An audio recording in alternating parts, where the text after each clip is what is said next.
Do you wanna see me happy? So we have been absolutely blessed. We have been blessed by what might be potentially not only some of the best legendary skins we've ever seen in League of Legends, but it came in a package that might be one of the best PBE drops for skins. We have not seen anything like this in a long time, and best of all, some of these skins are not even for mainstream champions. Look at that thing! Look at how gloriously complex it is! I'm not even a huge fan of comedy skins, and I have to appreciate this. It is stunningly good, and I totally have no bias at all. So yes, the latest PBE drop is going absolutely wild because it literally has something for everyone. It has something cool for mainstream champions. It has something cool for champions that haven't seen a skin in years. We have high quality legendary skins, multiple of them. We have really creative comedic skins. And we have amazing fantasy skins on top of that. It feels like Riot took a spread shot and they hit everything. And so, with the power of skin spotlights, let's get into all of this. So first, let's start with what everyone likes, food. So while a lot of these skins were previously teased in the dev talk, we still got some bigger surprises. Some of which are skins that were shown in some of the side footage, but others are skins that came out of nowhere. Speaking of which, let's start with Illaoi. Yes, Illaoi is the one nobody expected. And oh boy, does the pasta maker theme fit her well. I mean, here we really have to talk about something. There is a good reason why these skins feel great. And it is actually connected to all the people who complain that comedic themes always get the best skins. Well, that's because comedic skins simply challenge the artists. And they allow them to have fun with a theme, which in turn kinda opens up the creative freedom. And that's where you can deliver on some crazy things. When it comes to serious fantasy skins, you have to be within the theme. And it is actually far more difficult to nail the theme, since it is supposed to be serious. With comedic skins, you can kinda do whatever and have fun. And as you can see, pasta maker Illaoi had fun. Which is why all of her tentacles are, of course, a bunch of noodles. And what does her lore have to say on this? Authenticity is sacred in Illaoi's Italian cuisine, which is why she strictly follows her Nonna Naga's recipes. Her signature dish, pasta al nero di sepia, I'm guessing that's Italian, is made with premium durum semolina flour and the finest squid ink available, giving the dish a bold umami flavor. Those who cannot handle it are not meant to. Now, funnily enough, since Italy was mentioned, these skins are canonical on planet Earth. Anyway, this skin has incredible VFX that really carry a lot of this, with most of it all just being sauce that is splashing around. So of course, her totem is actually a big pot of noodles. Her Q is a big tentacle noodle splash. Her W is a big noodle splash. Her E actually covers you in all the sauce. And her ultimate summons a pizza.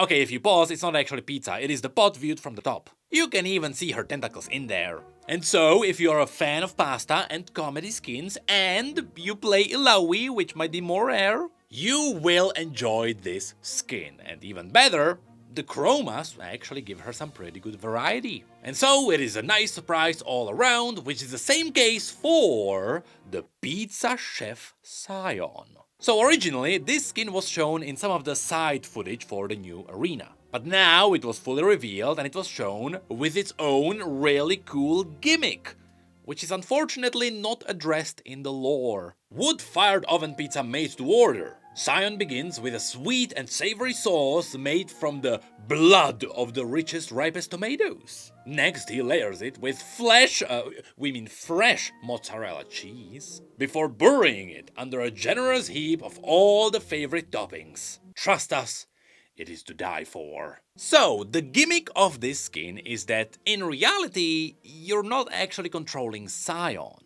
What you are controlling is the little zombie Poro that's controlling Sion. Yes, it is a Ratatouille reference. Now, here I have to say that the model itself is carrying a lot here. From the chopping board on his shoulder, to the pizza cutter with the pizza on it, to the meat tenderizer instead of his leg, and let's not forget about the oven in his belly. And the spells are even better. The Q actually builds bricks for the oven, which then turns into a pizza. With his W summoning the blood of the fresh tomatoes, as was mentioned in the lore. His E is then a good old push, with the projectile actually being pizza, and the ultimate turns him into a spinning pizza cutter. Lastly, a really cool detail is that when Sion dies, he starts burning, and it reveals the Poro that's been controlling him the entire time. Yes, it kinda works like a little cute plot twist. Which also means yes, the Poro does actually have its own death animation, even though we all know that Poros never die. And again, what's awesome to see is that the chromas spice this one up even more. They really give the skin different feels. And that then takes us to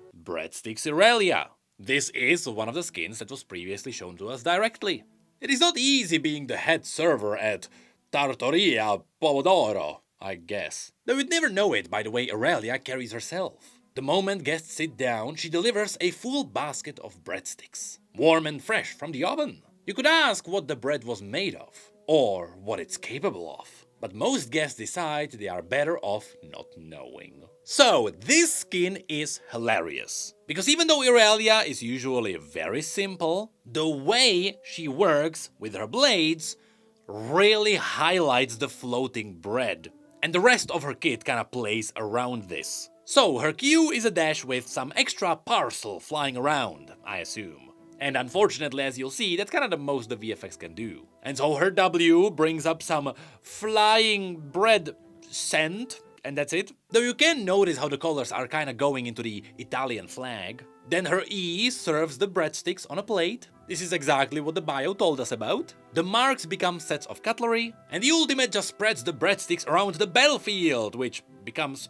a table. And so it's all quite good, but the real value lies in the flying breadsticks. And so yes, even the chromas focus on the fact that the breadsticks are different. But that's what then brings us to the golden gem of this PBE drop. Because it was all about spaghetti a la Vel'Koz. And this skin is just insane. Look at the quality of these animations, look at the theme, look at the love that is visible here. This is all just incredible. So I had to have a look at how it's all done, and so look at all these bones in the armature. Look at this glorious setup that made an artist really pull out their hair, because my god, is this beautifully animated. It is all so glorious. Anyway, the model is gorgeous, and as is shown in the recall, there is an alien monster inside the spaghetti. Now, what is it doing there, or is it even an alien?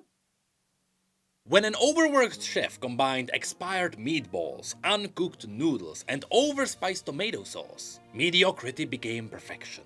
Yet when Vel'Koz was set upon his would-be eater's plate beneath mountains of Parmesan, their unrefined taste disgusted him. Rolling away and into the unknown, Vel'Koz searches for a plate worthy of his deliciousness. So yes, Vel'Koz is not an alien, he is just a mistake that wants to be eaten. Now, when it comes to the emotes, let's take a moment and appreciate the home guard. Moment taken. Next, in the joke he creates his own spaghetti doll. In the taunt he's being mean, and he snaps spaghetti, which is a very no-no thing to do. And when it comes to the dance, I actually don't know this reference. Is this a reference to some kind of a foodie anime? Or something like that, because that's what Riot usually does. Regardless, this looks really good, someone just needs to tell me the reference. And the abilities are equally as great. Of course, because Vel'Koz is all about spells, that's where Riot could have some fun.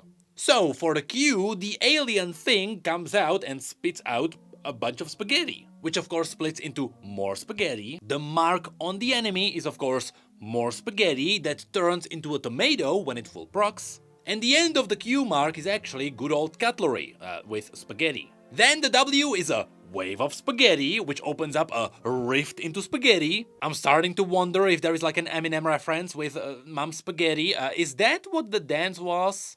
Anyway, the Eden throws out a cutlery with a meatball, which then cracks a plate. My god, is the plate animation amazing? Speaking of which, his ultimate is crazy good. That is one of the smoothest animations I've seen in a while. And again, look at all the wiggly spagoot. It kinda reminds me of my own code in Unreal Engine. Wishlist my game FUNUS on Steam right now, thank you. Anyway, the last thing here is the death animation, which gets rid of the spaghetti and it leaves behind the alien crying. Someone had a lot of fun with this one. Speaking of which, the chromas are also incredibly creative, and they turn the spaghetti into totally different spaghetti dishes, be it beetroot or squid ink.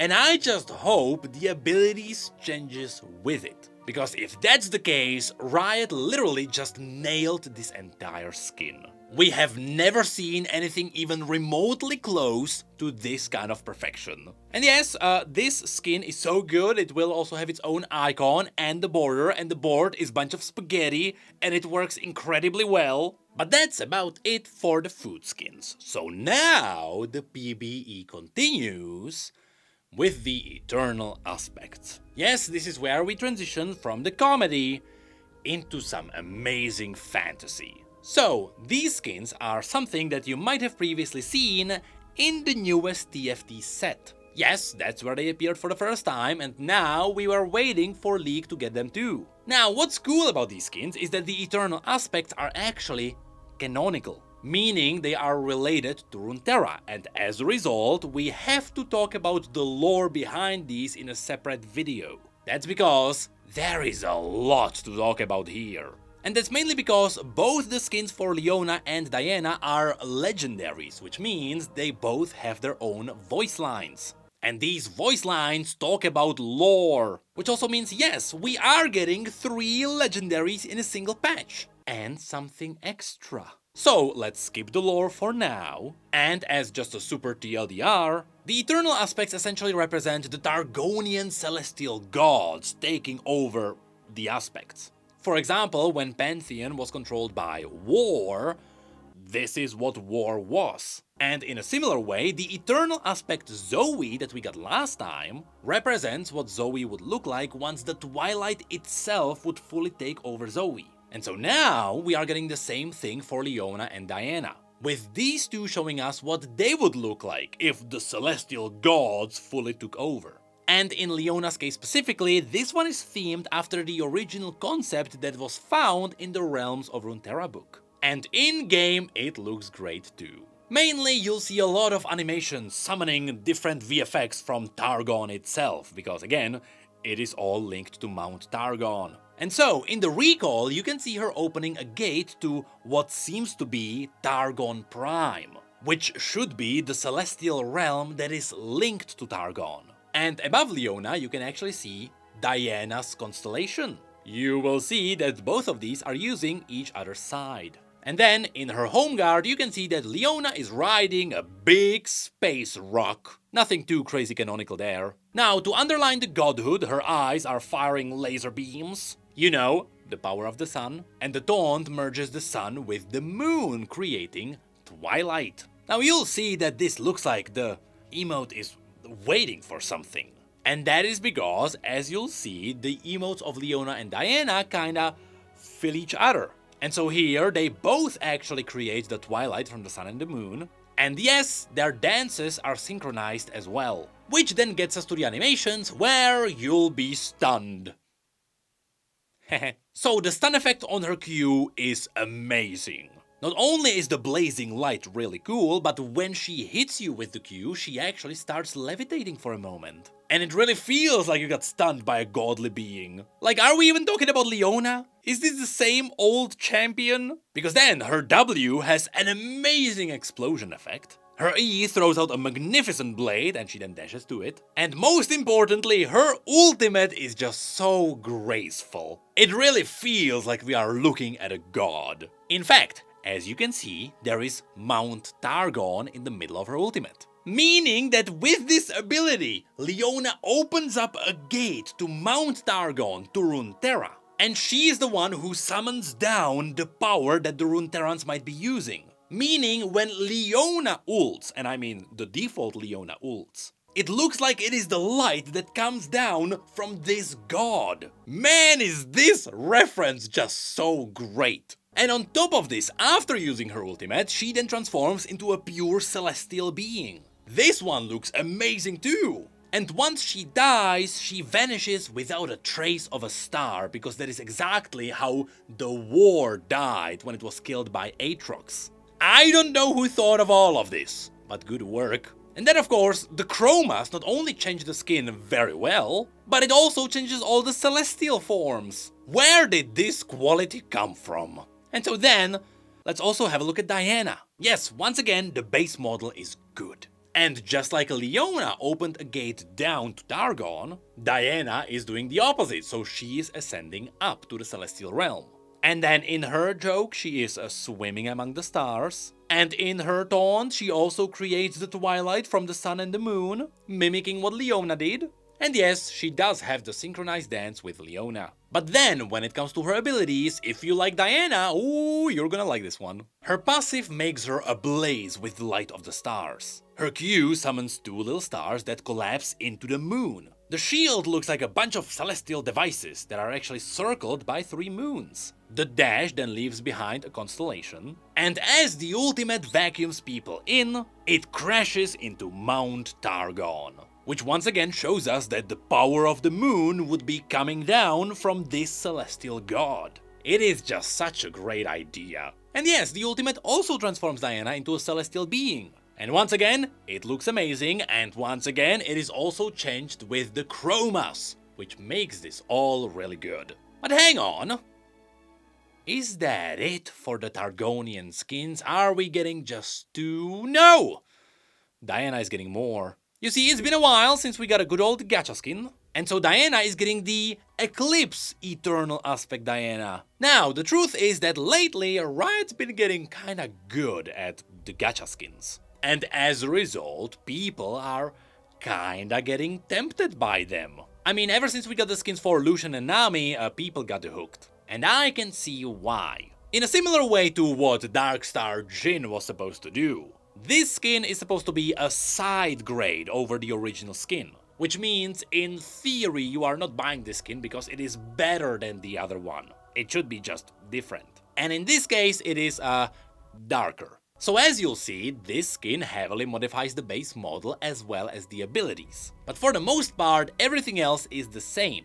Which is why some people are calling this a glorified chroma, which, sure, because unlike how it happens with all the other new gacha skins that actually change a theme of a legendary skin, this one is kinda the same, just darker. Although, here the modifications are so good it still feels like a different skin. Her passive now starts crackling the ground with lightning. Her Q now summons dark stars that crash into a planet and break it. Her W summons dark holes that create a shield. The dash is kinda underwhelming, but the ultimate cracks open a planet and changes your UI. Man, does that one look way better than any other kind of a Darkstar skin. Also, the celestial form is gorgeous here. On top of this, she does have a pentakill effect where she changes the map into Darkstar. Speaking of which, we are not actually sure if this one is still linked to the canonical lore or if it is actually some kind of Darkstar. Because right now, on PBE, the bio is a placeholder, so we don't know. And that is where we are right now. That is it for all the food skins, which were absolutely amazing this time around. And that is also it for all the new canonical skins, because people also love those. Now, among all of these, some people also noticed one thing. Even though the Leona and Diana were used in TFT, there is also the LeBlanc, which is missing on PBE. And so, let's assume that the LeBlanc was made for TFT exclusively. Well, if that's the case, you've done it before, Riot. We know you have a pipeline for porting these skins over. People like this skin line, all 3 of them were good so far, and so I don't know how long it takes, but that LeBlanc better be ported over.